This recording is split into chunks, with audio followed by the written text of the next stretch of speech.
Sammi Cohen, great to have you here. I am so excited to be here. In studio in New York. You're here in New York for Tech Week. What is Tech Week? Tech Week is a decentralized event. It's put on by Andreessen Horowitz, the venture capital firm, for whoever isn't familiar. And it's where the hottest companies or the companies that want to really connect with people all throughout the tech industry. So that's both founders, people who work in the industry, people who are wanting to start companies. It's just a chance to get together and socialize and network. And you come from the tech space, right? Yes. You worked at Amazon? Yes. I actually just put in my notice. Technically, last week was my last week. What were you doing there? I was there for 5 years. Most recently, I was in logistics. Before that, I was in their luxury fashion space. So had a bunch of different roles there. It's a fascinating company. I'm really excited that I can now speak publicly about it, because before that was a gray area that I didn't really want to go into. So you've been on quite a journey, though, and I want to talk about how you got here, because one of the reasons you're here is you have this brand new podcast, Social Currency. You've entered the creator world full steam. But take me back to your origin story, the matcha company, how you got from there to Amazon, and then how you got from there to where you are today. Oh, wow. So I think really I started my career, actually, even before this. I'll give the very high level overview. I started at Aldi, which is the big German grocery chain, in operations, helping with new store expansion. And I've always been really drawn to consumer goods, and that's across food, fashion, really everything.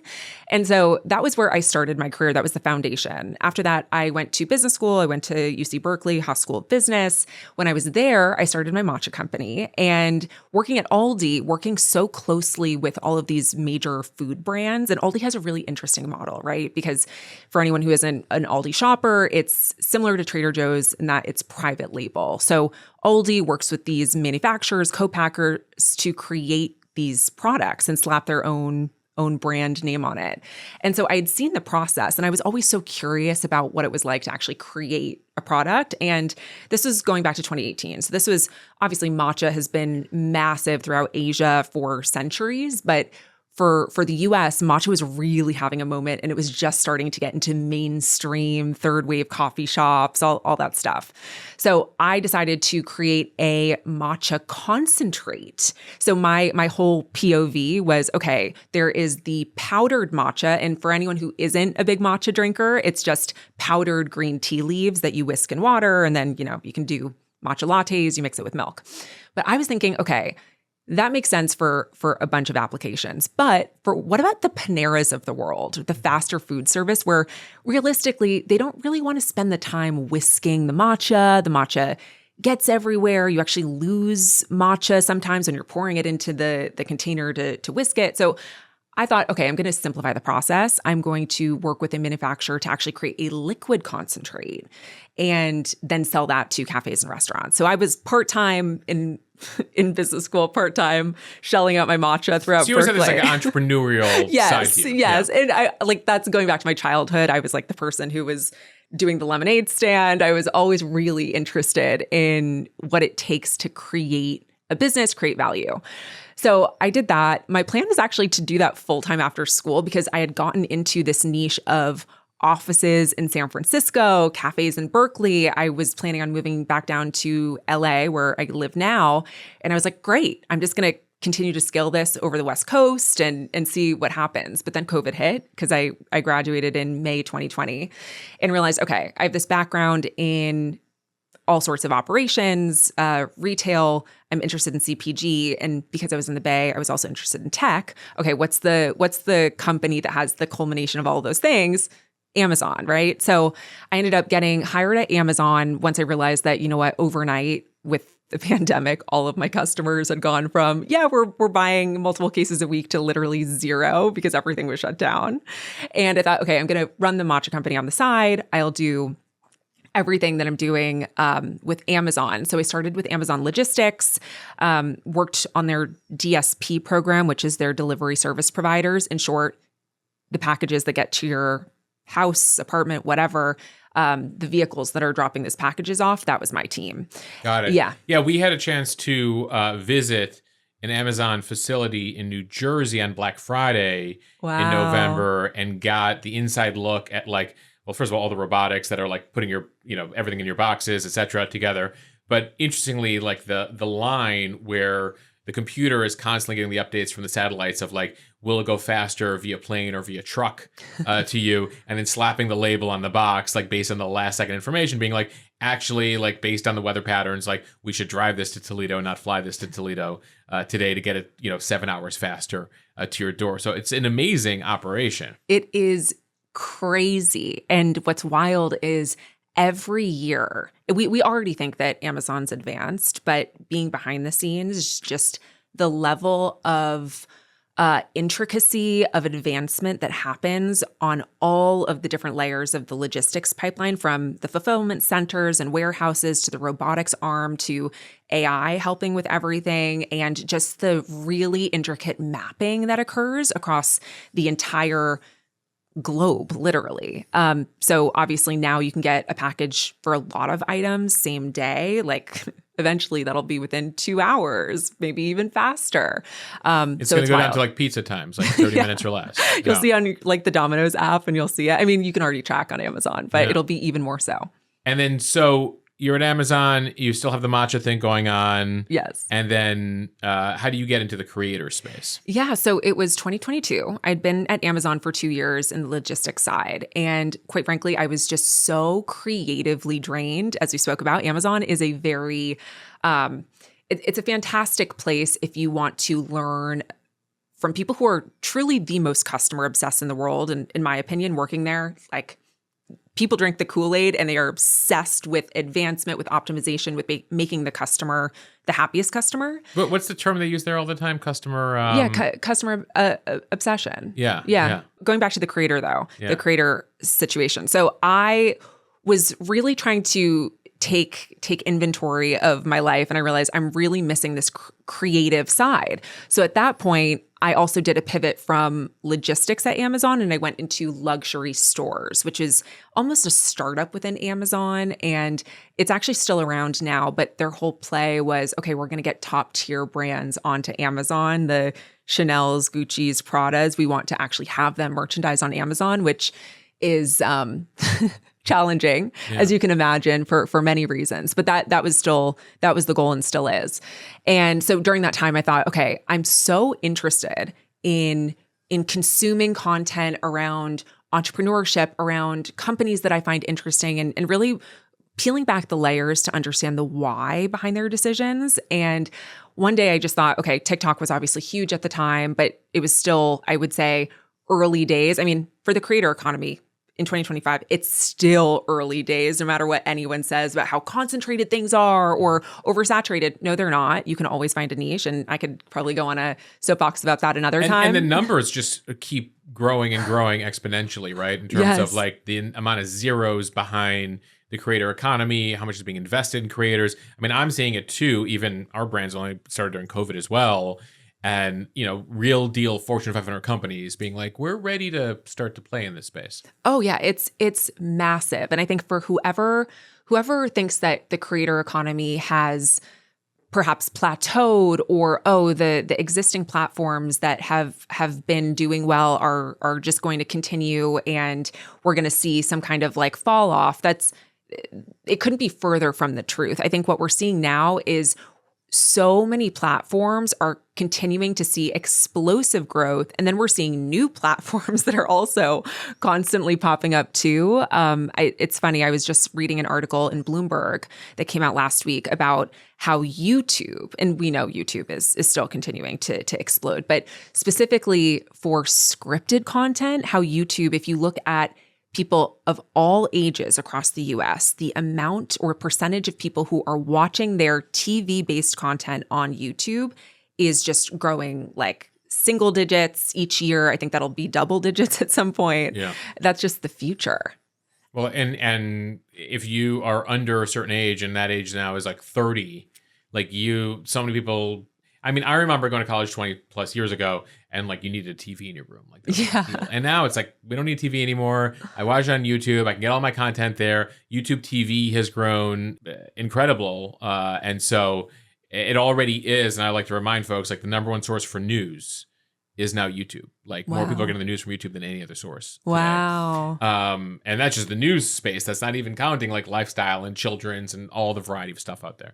So you decide to like go full plunge into this space. Yes. Well, I'm still working at Amazon, but I'm thinking, okay, I'm just going to put these little videos out into the ether. At that point, Reels wasn't what it is today. So on TikTok, obviously the idea of you put a video out there, it goes out to random people. I wasn't following any of my friends. I didn't have a personal network on TikTok. So I thought, okay, worst case that happens is I put this video out, no one sees it, it doesn't do well. Okay, great. I'm still like doing something that I really enjoy. And I started doing it, I think the second week that I put a TikTok video out there. I put it up at night. I wake up in the morning. It has 200,000 views.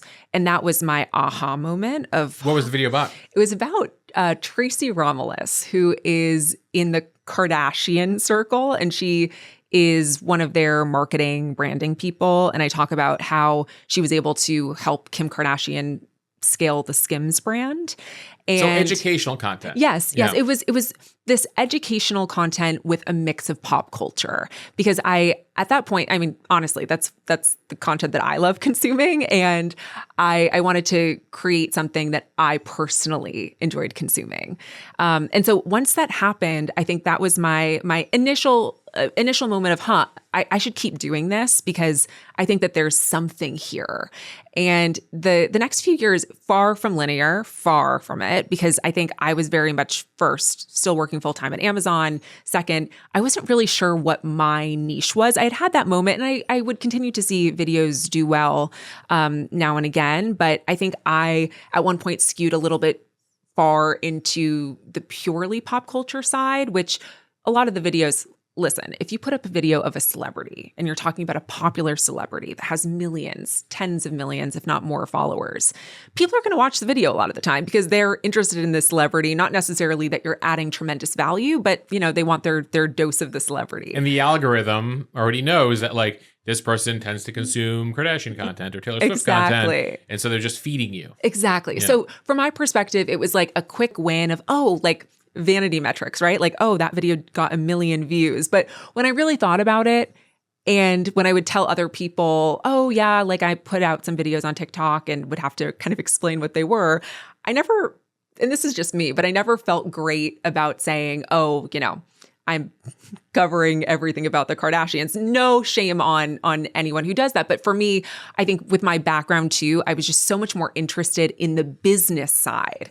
And so really the turning point came for me last summer, where I put out a video on the athletic wear company Outdoor Voices, which if you're a millennial woman like I am, you remember the Outdoor Voices era from the mid 2010s, where this woman had created this company, and it was really a rocket ship explosion of a company and very popular. It was kind of like the Alo Yoga of its time, but a bit smaller. Alo's a massive company now. And anyway, there was this massive turning point for the company where she was essentially exiled, and there was this whole breakdown. The company fell apart, and I created a video just talking about that story and putting my spin on it. You're doing another millennial reference here, VH1 Behind the Music for TikTok. Yes. Exactly. Like, whatever happened to? Yeah. And it's funny, nowadays I kind of say, some of my content, and this is just, once again, talking about the algorithms, a lot of the content that does really well for me is the content that has the business element, the culture element, and also a little bit of controversy, like almost like a true crime of like, what happened here? Yeah. And so that video did very well. And I realized, okay, that was the moment where I thought, okay, I am now finally melding two different concepts in verticals that I am the most passionate about. Let me just double down on this. And for me, I was thinking, okay, Outdoor Voices was a direct-to-consumer company. Let me just do a series, and let me just look at all of these massive companies of that era that kind of had these explosion fall moments. So other companies in that series. There was the Casper and the Allbirds and, all of those types of companies. And the series did really well. And I think after that, that was the moment. That was July of 2024. And when you say series, you're talking about like several minute TikTok videos. Exactly. And at that point, I had just started cross-posting to Reels. And Reels obviously is pretty massive now. But I think that was really the turning point where I was like, okay, this is going to be my space that I focus on. And are you at the point now where you figured out how to monetize that content? Because that's the journey, speaking like for what we've been doing here, like where I started kind of just posting for, news for friends and family during COVID. It blew up, discovered like celebs following, etc. Still wasn't making a dime off of it. And then like figured out like, okay, can I go to Patreon? And are people, literally I was like, if you want me to keep doing the news thing, guys, like support me. And then like suddenly hundreds of people are like, yeah, we'll give you money like once a month or once a year or whatever. And I was like, oh, there's like proof of concept here. Like there's an ability to monetize. And then over time, we've been able to build subscribers, but also build advertising. How are you approaching? Yeah. So the first 2 years of building this platform, zero monetization. I think I was still trying to prove to myself that there was product market fit and that what I was doing was something that people actually wanted and it wasn't this like flash in a pan moment. But going back to the moment that we just talked about where I put out the Outdoor Voices video, I did the series on these direct-to-consumer companies. That's when I proved to myself, okay, this is something that I want to keep up with and it's doing well. And so I want to say about 2 weeks after I had done that series, I had my first inbound from a brand that I knew, I followed, I liked, and they wanted to do a video with me. And that's still to this day right now, the majority of my revenue that comes in is through these brand partnerships. So they'll come to me and say, hey, Sammi, we would love to do a video with you. This is our product or service. Can you come up with an interesting way to explain what we're doing, to share with your followers what we're all about? And that's really the way that it works. And now. How are you approaching it? Is it like a straightforward pitch, telling people like there's this new product out there, or are you finding like a narrative, like a larger narrative? Yeah. So my whole thing is, and this is actually even beyond advertising, this is just my shtick. Because I cover so much business content, culture content, I think my superpower and the reason why I've been able to kind of cut through the noise is I take unsexy business and I make it sexy. I talk about the interesting elements that I think are going to capture your attention. And I do that just from, of course, there's the superficial level of like, was there something, radical that happened here? Is there something that people will talk about, gossip about that happened here? But I think I'm able to look at a story, look at a company and kind of unpack the layers of what people will be interested in. So maybe that's the founder behind the company, and I'll share a narrative of so-and-so started this company out of his own pain point. Let's talk about it. And then we get into the company. Or maybe it's, this company actually monetizes in a way that's different from any other player that's also operating in the space. Let's talk about why they're doing that and how it's working for them. So I always try and find an angle, because honestly, people are repelled by paid partnerships if it's in your face of like, I am or I'm a sponsor for blah, blah, blah. Like, people don't want to see that. So, they want to feel organic. I mean, it's one of the things, even like we've done a series with a couple advertisers. We have a Procter & Gamble partnership. And one of the things we've done with them, it's with their fabric care division. So Tide, Laundry, Gain, all of that world. And we've done like an educational series, whereas like the 50 things like you didn't know about your washer and dryer. Right? Oh, yeah. Like how to get certain stains out. And made it like a very practical thing, as opposed to like, well, with new, Tide, whatever, like, and less about that and more about like, okay, yeah, everyone washes their clothes. Like everybody wants to know like what not to shrink, where to put the jeans, what to put in the dryer, like all that stuff. And so they have like chief laundry scientists and like they dive into this stuff. So we've tried to approach stuff like over here in the same way, where we're like, we're going to make it educational. And we've actually done, like, I've gotten feedback from people being like, when I saw a hashtag ad, I was like, I'm not going to click through this. But like, it turned out to be so interesting and so helpful. Like, this was the most interesting ad I've ever watched. And that's the best kind of compliment to get when you're able to take someone's initial preconceived notion about what your content is about, and then they are actually staying because it's so interesting. And I think that's the key. It's how do you provide value, especially when it's sponsored, because obviously a brand always wants to deliver certain points, or they want to make sure that certain aspects are highlighted. But even taking those parameters, how can you deliver content that's going to be really something that's people want to watch, you know? Yeah, no, it educational, informative, making, we always joke, if you've seen Curb Your Enthusiasm, that you want to be the middle of the table, like the middle, where like no matter what topic comes up, to the left, to the right, across, like you have something to say, you can throw a topic out there. Super important, I think, approaching content on social media in that same way, which is like, there's so much useless stuff there, but like, are you entertaining? Are you informing? Like, what are you doing that is providing value? So, one of the things before we hit record here, you were mentioning is that like, ultimately, for however big people think the creator world has gotten, that you anticipate this is going to get even bigger. Yes.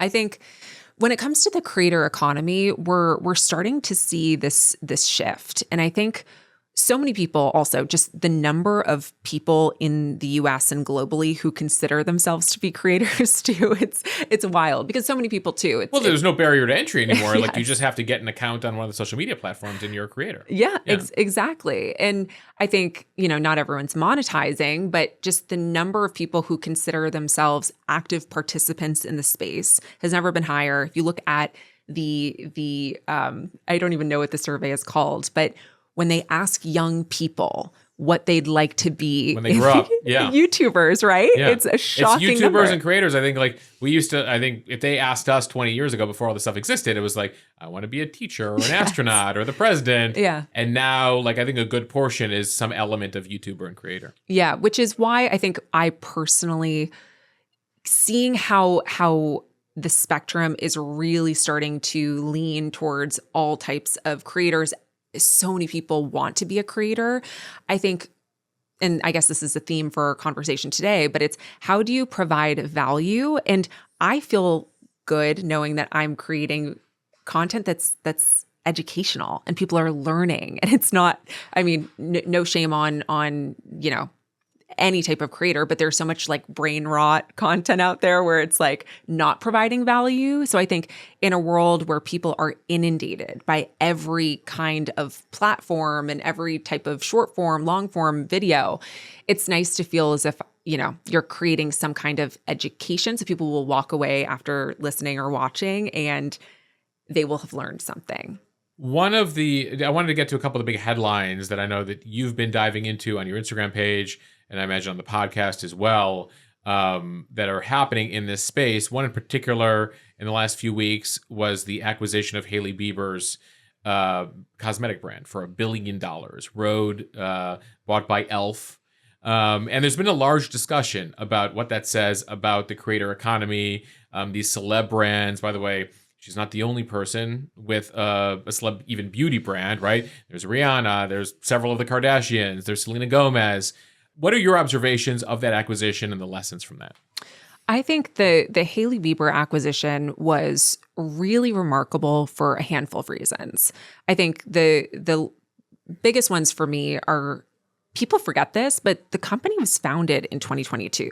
We're talking about a brand that is not even 3 years old. Exactly. Yeah. And so when you see that type of tremendous, explosive growth, obviously she's Hailey Bieber. She's one of the most recognized celebrities in the world. And the Wall Street Journal, that was one of the first outlets to break the news, had even included the fact that she last year was able to generate $400 million worth of earned media for Rhode. And that's obviously because of her star power, because of her followings massive on the platforms. Yeah. She's massive. So just to be fully transparent here, like $1 billion, from 0 to $1 billion in 3 years is not even in the realm of something that is honestly possible for companies that aren't backed by celebrities, at least in this space. And I think to juxtapose it too, and I want to get back to the Rhode situation in a second, but the Glossier situation is really interesting because Glossier has been around for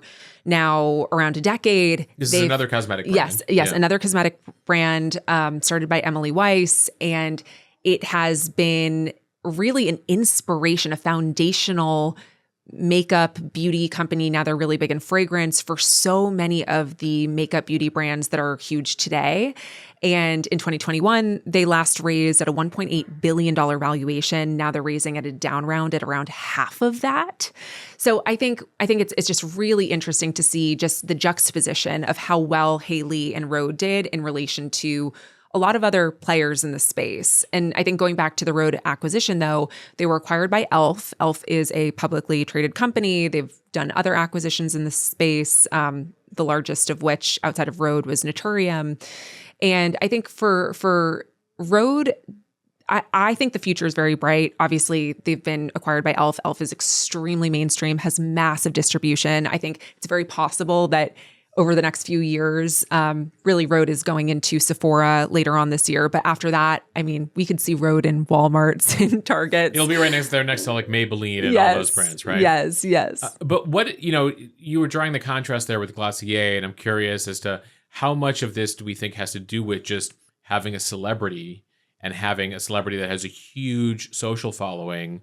How much of a difference does that make these days? Oh, it's massive. It's massive. I think ultimately, what does being a celebrity give you? It gives you a massive following. You literally have a advertising platform with hundreds of millions. I mean, if you're on Hailey Bieber, her level, it is literally hundreds of millions of people who are watching every single thing that you're doing. And when you have a product, it's just the most effective way to share what you're doing. And I think for her, there's also obviously Selena Gomez is in a similar camp with her makeup brand Rare Beauty, which is doing also very well. They're in Sephora. But I think now a lot of people have questions around, okay, what happens with Rare Beauty now that Hailey Bieber has had an exit? Right. Is the deal that all of them want an exit, right? Oh, well, I think that ultimately goes back to, well, that's a whole conversation in itself. But for a company like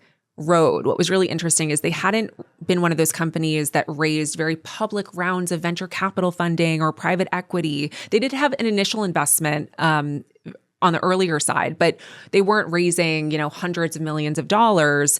The fascinating thing about Rhode is that their distribution was direct to consumer, which is really rare nowadays to not be omni-channel, especially for a brand that started 3 years ago. And they could have gone into Sephora much earlier than they did. They chose to only expand into Sephora in 2025 later this year. But to do $212 million in net sales, which is what they did in 2024, through only your own website is just bonkers. That is crazy. So it really speaks to just the star power and the ability that she has to truly move the needle on culture, honestly. Because people have to literally go onto their website to order it. You cannot order it anywhere else. What does that mean, though, for everyone else who doesn't have a celeb backing their brand? So business owners out there who are direct to consumer, who are looking to, build themselves up, and they don't have a member, the wife of Justin Bieber, yeah, the niece of Alec Baldwin, celeb with her own hundreds of millions of followers. Like, what are the lessons? And as an entrepreneur yourself, what have you taken away of where we are in 2025? Yeah, I think it's a really great question, and I think the Rhode story, although fascinating, doesn't really, as I mentioned earlier, it doesn't lend itself well. I don't think any brand new. It's hard to replicate. Yeah, exactly. Yeah. No founder should say, I'm going to use the Hailey Bieber playbook, just because it's extremely rare for that type of situation to happen. But I think what it does speak to is the power of social media to drive a brand's recognition, influence, and ultimately sales. So I think nowadays, and it sounds silly to even say this out loud, but I will, because it's what people have to do. You really have to invest in your brand channel across all different social media platforms. And I think if you don't have a celebrity, I think it's really important to look at, okay, how can I be socially relevant, culturally relevant? How can I show up in places where people can really take notice of what we're building. And I think that also includes IRL events, not just online, especially if you're a younger beauty brand or really any brand in the CPG space for that matter. Cash is usually constrained and we're not in as frothy of a market in terms of venture capital and raising outside funding. So a lot of these companies are now bootstrapped or having to really take their revenue and put it back into the business versus, where we were back in 2019 through 2021, where you could go out and say, I have an idea for a makeup brand and probably get some money. That's not the case anymore. So I think it's being really strategic in how you grow, but you have to be on socials because that's really the number one customer acquisition. When you say socials, you're doing Instagram and TikTok. Instagram, TikTok, I'd say YouTube Shorts. I'd say this is one that I think a lot of people are sleeping on, but the narrative is already changing. LinkedIn. LinkedIn is massive on video right now. And I think you have to, in terms of social, go to where there are a lot of people on the consumer side. So millions of people go on to LinkedIn every day, but there are still less brands that are super active with culturally relevant content there. So I think that's a really interesting angle to differentiate yourself in really any category. If you can show up on LinkedIn and create a platform that people are regularly enjoying, subscribing to, getting information from. And I think that LinkedIn is the place to be. And I also think that any company, regardless of your vertical, should think of themselves as a full-scale media company and provide value to your customers. If I'm selling a lip gloss, I don't want to just tell you about my lip gloss. I want to tell you about all of the ingredients and really share, okay, how are these ingredients going to make your life better, or where these ingredients source from? Like really go all in on information to your customers. And I think that's another point of differentiation. Are there any smaller brands, medium-sized brands, even like very large brands that you've noticed lately are doing like a really incredible job that people should like take a look at? Without none of them have endorsed this podcast, but the point being, just like top of mind for you, are there any or any reels recently or TikToks recently that struck you as like, oh, well, that was a really creative approach. That was really interesting. Yeah, I think actually, and it's top of mind because I just had a conversation with him, but John, who is the founder or co-founder behind Stan, which is actually, they're a creator platform in some senses. They are one of those companies where you'll see creators, they'll have a link in their bio Linktree was the biggest player, and it would link you to all of these different other sites. What John has done for that company is he's creating a brand that is really a standalone brand that appeals to both creators and non-creators. And he's doing it in a really fun way that's not the Duolingo approach where you're creating a brand account that's just unhinged and crazy. He's doing it in a way that really is, I think, intriguing, and it will catch the interest of people who aren't just in the creator ecosystem. So that's my plug on someone who I think is doing it well. So we talked a lot about the creator economy and all these new brands and new media. Of course, there's a lot of legacy brands out there trying to transition to this space. One of the storylines you've been watching lately is what's going on at Saks Fifth Avenue. So update us, because for many people, like they have been to a department store, they might not have been to one in a while, and Saks now owns Neiman Marcus and Bergdorf. So what is the state of play at Saks, and what are you watching right now? Ooh, so this is so juicy. I am obsessed with the story, and it's all unraveling in real time. So literally every day, every week, there are updates. But the headline here is that Saks is obviously a beloved brand for millions of people across the world, and they are in a really dire financial situation right now. At the end of last year, Saks and Neiman Marcus had a merger, and Saks is now Saks Global. That's the parent company that owns the brands. And Saks is in a situation where, in order to finance that bill, they had a $2.2 billion bond in order to make that go through. And the first interest payment on that bond is actually due this month. And when people were looking at the Saks financials, they were seeing that they are in a really difficult financial situation with cash liquidity. So there's been this behind the scenes drama unfolding of, are they going to be able to pay their interest payment coming up, and what does the future hold for Saks? But I think the Saks story, that's the financial side. But the reason why the Saks story is so interesting to me is it has a few really key elements that make a fantastic story. And those are a beloved brand that is loved by millions, as I mentioned before. There's a villain. And the villain here is private equity, more specifically NRDC, which is a major private equity firm in the retail space. And the fact that it's all happening right now, I think it has a little bit of that true crime element of will it survive, won't it survive, what's going to happen? And obviously it holds a major place in so many people's hearts, and there's nostalgia there. People have memories going into Saks and Neiman's and going shopping with their families. And it's a really special part of the American retail landscape. And so I think the private equity side, though, is really interesting because NRDC, which is the firm behind it, has actually done this type of acquisition before. They've done it with Lord & Taylor, which is another retail institution. When NRDC ended up getting involved, they ended up selling their stake after they had bought it. And after they sold it, the company went bankrupt. But there's this play that has happened across not just the Saks or Lord & Taylor situation, but across big box retailers and private equity, where private equity will actually acquire a business. They will spin off the land from the actual operating business. Ultimately, they don't really invest in keeping the operations or trying to turn the business around, because a lot of the time when private equity gets involved, these businesses, like many big box retail, unfortunately, are on the decline because they haven't kept up with the times. So when private equity gets in there, they're basically just trying to figure out where they can make a buck until this thing goes under.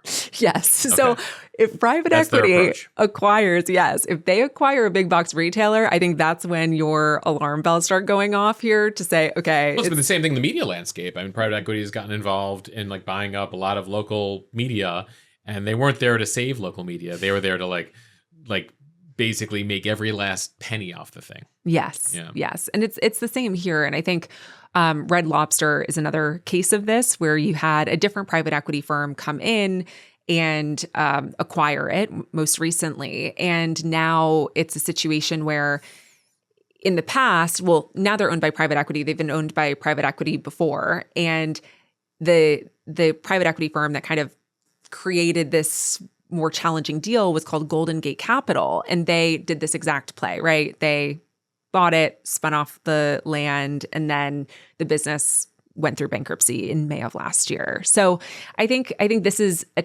tale that will continue. It's certainly not the end of it, but I just think the reason why these stories are super interesting is because I think so many people have such a strong association and fondness over the operations, over the brand name that they love. And of course, these are physical places. So we have memories and experiences of being in these physical spaces.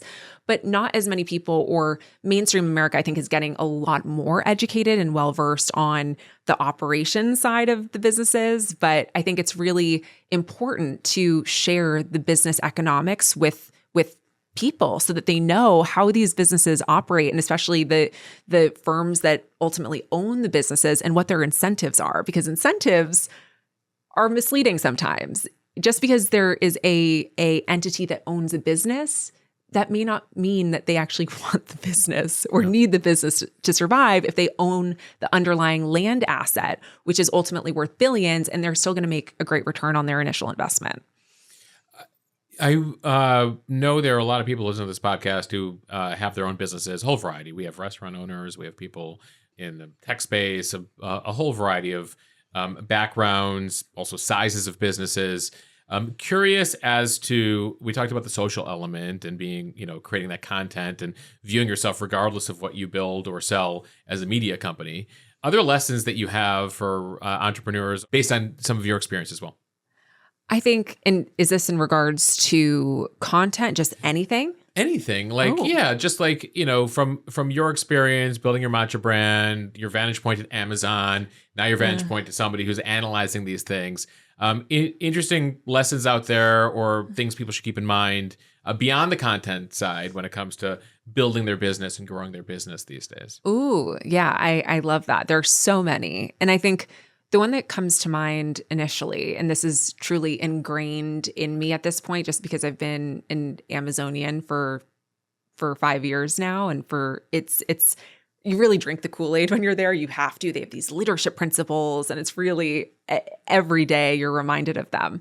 But I think no matter what type of business you are running or you want to start, if you're an aspiring founder, you always have to work backwards from the customer. And so, and maybe if you're a creator, it's who is your audience and what do they actually want to see? And what's your value proposition to them, right? Like, are you creating something that is truly going to solve a need or something that they're looking for? And I think so many businesses now, I mean, whether you're in content or otherwise, something that we talked about too earlier with regards to the larger creator ecosystem is there will be a lot of people that tell you that things have been done before, that businesses exist in your space, that, you know, you're not creating something new. And I think right. I imagine people told Hailey Bieber that, right? You know, there's a lot of makeup brands. Already, yeah. Yes. Yeah. But I really believe that if you are creating something that is differentiated, and ultimately no one can be Mo better than Mo, right? Like I believe that there's so much power in owning your